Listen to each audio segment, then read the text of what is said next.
अस्सलामुअलैकुम students of 7th class, hope so you are all fine students. आज हम start लेते हैं एक्सरसाइज 12.2 के क्वेश्चन नंबर 2 के स्टेटमेंट से। क्वेश्चन नंबर 2 की स्टेटमेंट है find the area of a circle whose circumference is 31.43 centimetre. अब सर्कमफेरेंस को यूज़ करके आपने एरिया ऑफ सर्कल कैलकुलेट करना है।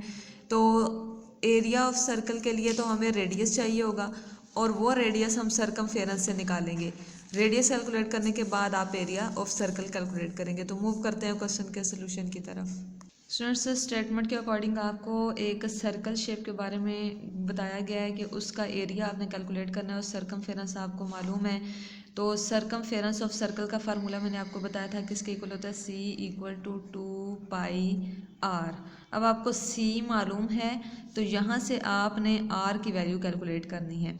इस क्वेश्चन को हम किस तरह से सॉल्व करेंगे, यहाँ पे सर्कमफेरेंस की वैल्यू आप सब्स्टिट्यूट करें 31.43 सेंटीमीटर इक्वल टू 2π की वैल्यू आप पुट कर लें 3.14 मल्टीप्लाई यहाँ से R यानी कि जो रेडियस है वो आपने कैलकुलेट करना है। प्रॉब्लम को आसान करने के लिए आप डेसिमल पॉइंट को रिमूव कर दें। डेसिमल पॉइंट रिमूव करेंगे तो डिनोमिनेटर में 1 और आगे 2 डिजिट्स हैं तो 2 ही ज़ीरोज़ यहाँ पे राइट किए जाएंगे। राइट हैंड साइड पर भी आप डेसिमल पॉइंट को रिमूव कर सकते हैं। डेसिमल पॉइंट रिमूव करें 1 और आगे 2 डिजिट्स हैं तो 2 ही ज़ीरोज़ डिनोमिनेटर में राइट करेंगे। अब इसे सिंप्लीफाई करें तो किस तरह से करेंगे कि 31.43 से तो हमने डेसिमल पॉइंट रिमूव कर दिया, वैल्यू ये आ गई, डिनोमिनेटर में आपने 100 राइट कर लिया।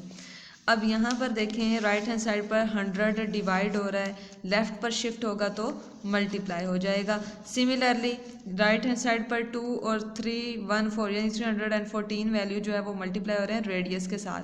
राइट हैंड साइड पर से शिफ्ट होंगे लेफ़्ट की तरफ तो क्या राइट किए जाएंगे, डिनोमिनेटर में इन्हें राइट कर दिया जाएगा इक्वल टू R।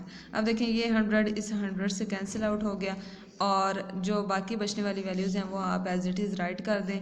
आप क्या करेंगे 314 और 2 को मल्टीप्लाई करवा देंगे। रफ वर्क में ये मल्टीप्लिकेशन आप परफॉर्म कर सकते हैं। 314 को 2 से मल्टीप्लाई करवा दें। 2 4s are 8, 2 1s are 2, 2 3s are 6। तो मल्टीप्लिकेशन करने पे आंसर क्या आ गया, 628 सेंटीमीटर इक्वल टू R। अब आप रफ वर्क में ये डिवीजन भी परफॉर्म कर सकते हैं। न्यूमरेटर वाली वैल्यू आप इनसाइड राइट करेंगे जो कि हमारे पास है 3143 और आउटसाइड आप वैल्यू राइट करेंगे 628। ठीक है, अब आपने 628 को ऐसे नंबर से मल्टीप्लाई करवाने के राउंड अबाउट इसके इक्वल आंसर आए या इससे लेस आए, इससे ग्रेटर नहीं आना चाहिए। तो आप 628 को 5 से मल्टीप्लाई करवा के देख लें। 628 को जब 5 से मल्टीप्लाई करवाते हैं तो किस तरह से करवाएंगे, 5 8s are 40, 0 4 carry, 5 2s are 10, 10 + 4 14, 4 1 carry, 5 6s are 30, 30 + 1 तो यहाँ पे क्या आ जाएगा 31। तो देखें ये करीब करीब इसी के आंसर आया है। तो आपने 628 को जब 5 से मल्टीप्लाई करवाया तो आंसर जो है वो 3140 आ गई। ये आंसर आपने राइट किया। अब आप सब्ट्रैक्ट कर लें, 3 - 0 3 ही आ जाएगा, 4 - 4 0 राइट करने की ज़रूरत नहीं है, 1 - 1 0, 3 - 3 0, ज़ीरोज़ राइट करने की ज़रूरत नहीं है। अब देखें ये बहुत ही छोटा नंबर है और 628 इसके मुकाबले में बड़ा नंबर है। डिवीजन यहाँ पर पॉसिबल नज़र नहीं आ रही। अगर हम डेसिमल पॉइंट लगाकर 0 का इंक्रीमेंट करें तो मे बी ये डिवीजन आगे कंटिन्यू की जा सके। तो ये डेसिमल पॉइंट आपने लगाया और 0 का इंक्रीमेंट कर दिया।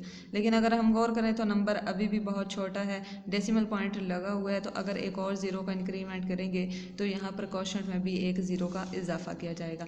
अब देखिए ये 300 है और ये 628 है। अभी भी तकरीबन जब हम मल्टीप्लाई करवाने की कोशिश करेंगे तो जब हम 628 को 2 या 3 से करेंगे तो आंसर 4 डिजिट में आएगा। तो उस केस में तो डेसिमल पॉइंट आपने पहले ही लगाया हुआ है। अगेन आप एक 0 का इंक्रीमेंट करेंगे तो यहाँ पर भी क्या होगा, 0 का इंक्रीमेंट आ जाएगा। अब आप 628 को किसी ऐसे नंबर से मल्टीप्लाई करवाएं कि राउंड अबाउट इसके करीब करीब आपको आंसर मिले या इसके इक्वल मिले, इससे बड़ा नहीं मिलना चाहिए। स्टूडेंट्स, जब आप 628 को 4 से मल्टीप्लाई करवाते हैं तो तकरीबन जो है वो 3000 के करीब करीब आंसर आएगा। किस तरह से, 4 8s are 32, 2 3 carry, 4 2s are 8, 8 + 3 11 तो 1 और यहाँ से ये 1 कैरी, 4 6 4s are 24 प्लस 1 तो ये आ गया 25, तो तकरीबन 2512 नंबर जो है वो आया है 628 को 4 से मल्टीप्लाई करवाने पर 2512। अब जब आप इसकी सब्ट्रैक्शन परफॉर्म करेंगे तो 0 में से 2 तो सब्ट्रैक्ट नहीं हो सकता, 1 बोरो ले लें, तो यहाँ से 1 बोरो लिया, यहाँ पर 2 बच गई वैल्यू। अब 1 अगेन आप बोरो लेंगे तो यहाँ पर 9 वैल्यू बचेगी, 1 अगेन आप लें तो यहाँ से 9, 10 - 2 आंसर आ जाएगा 8, 9 - 1 तो यहाँ से आंसर आ जाएगा 8, 9 - 5 तो आंसर क्या आ जाएगा 4, और 2 - 2 जो है वो आंसर 0 देगा, राइट करने की ज़रूरत नहीं है। अब देखें डेसिमल पॉइंट के बाद 3 डिजिट्स तक आंसर आ चुका है, तो आप तकरीबन डेसिमल पॉइंट से पहले वाली वैल्यू ले सकते हैं, यानी रेडियस जो यहाँ से आपने कैलकुलेट किया वो कितना है 5 सेंटीमीटर। रेडियस की वैल्यू आप ले सकते हैं 5.00 सेंटीमीटर, ठीक है, ये जस्ट आप 5 सेंटीमीटर लिख लें तब भी कोई इशू नहीं होगा। रेडियस अब आपने कैलकुलेट कर लिया, अब आप एरिया ऑफ सर्कल कैलकुलेट कर सकते हैं। एरिया ऑफ सर्कल का फार्मूला है πr², ठीक है, तो यहाँ से आप पाई की वैल्यू यूज़ करेंगे 22/7 और r जो है वो आपने निकाला 5 का स्क्वायर ले लेंगे। अब यहाँ से देखें 22/7 एज इट इज़ आ गया, 5 5 ज़ार 25। अब 22 और 25 को मल्टीप्लाई करवाएंगे, देन डिवाइड करवाएंगे 7 से। अब आप क्या करेंगे 22 और 25 को मल्टीप्लाई करवाएंगे और डिनोमिनेटर में आ जाएगा 7, ठीक है। अब आपने क्या करना है, रफ वर्क में ये मल्टीप्लिकेशन परफॉर्म कर लें। 25 और 22 को मल्टीप्लाई करवाते हैं, 2 5 ज़ार 10, 0 1 कैरी, 2 2 ज़ार 4 + 1 5।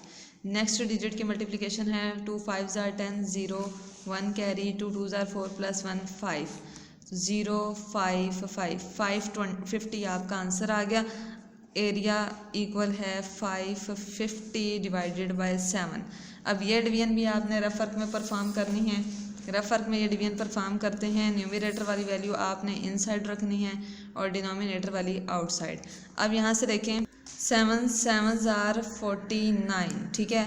अब यहाँ से देखें 5 - 9 पॉसिबल नहीं है, 1 यहाँ से आप बोरो लेंगे, 15 - 9 तो आंसर क्या आ जाएगा 6। यहाँ से जब आपने 1 बोरो लिया तो यहाँ पे 4 बच गया, 4 - 4 0, राइट करने की ज़रूरत नहीं है, इस 0 को नीचे शिफ्ट करें। अब देखें 7 8 ज़ार 56, ठीक है, लेस नंबर आपने ले लिया।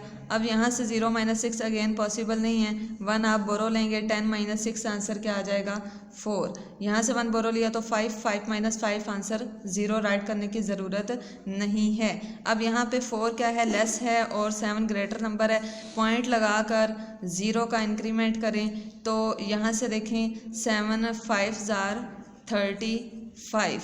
अब यहाँ से सब्ट्रैक्शन करेंगे तो किस तरह से करेंगे, 10 - 5 5, यहाँ से 1 बोरो लिया तो 3 3 - 3 0, तो यहाँ से देखें आंसर जो है वो आगे चलते ही चला जा रहा है।